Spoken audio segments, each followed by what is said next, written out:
আমাদের রাত্রে হচ্ছে ফ্রাইড রাইস আর চিলি চিকেনটা কেনা, রাইসটা হচ্ছে অন্যরকম ভাবে, মানে মা এইভাবে করে। এই যে পোলাওয়ের মতো করে, তাই তো? কি করে করো বলো?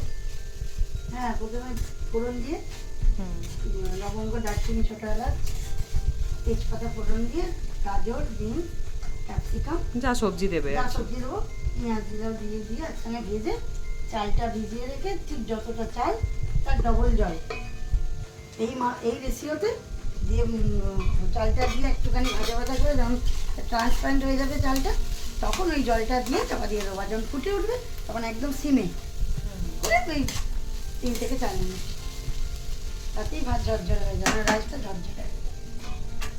এবারে চাল দিয়ে দেবো। হ্যাঁ,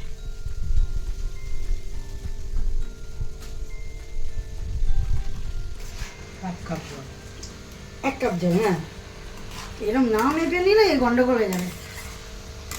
পুরো পোলাওয়ের মতো, তাই তো? একদম পোলাওয়ে যেমন না, তবে নবরত্ন পোলাও যে হয় তাতে তো সবজি দেয়। সবজিদার এভাবেই করে, তাতেও কিন্তু মাপের জল দিয়েই করে। সব নুন টুন দিয়ে যে ভাজি জিনিসটা, তখন আর চিনি মিষ্টিটা দেবো না। এখন ফ্রাইড রাইসটা একটু মিষ্টি মিষ্টি হয়।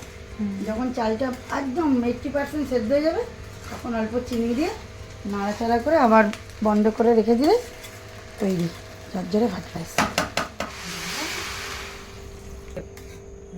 ও এইবার এই যতটা চাল আমি নিয়েছি, 2 গ্লাস চাল, তাই 4 গ্লাস জল দিয়ে গরম করলেও হয়, কিন্তু আমি গরম করলাম না জলটা, ঠান্ডাই দিলাম। কিন্তু এই টকবক করে ফোটার জন্য এটাকে পুরো বাড়িয়ে রাখবো, মানে এটা গরম জলে দিতে পারি, তাই তো? এই টকবক করে ফুটে যাবে তখন একদম সিমে। পুরো গরম মশলা আছে, রংটা একটু হ্যাঁ, নস্তি নস্তি হবে। ওই তো এইখানেই রয়েছে। এইটা না, হ্যাঁ, বেশ নস্তি নস্তি হবে।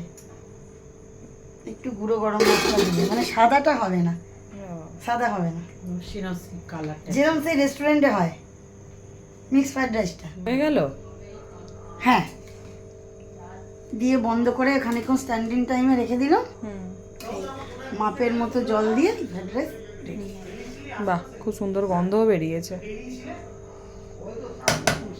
গরম মশলাটারও আরো ঘি আছে।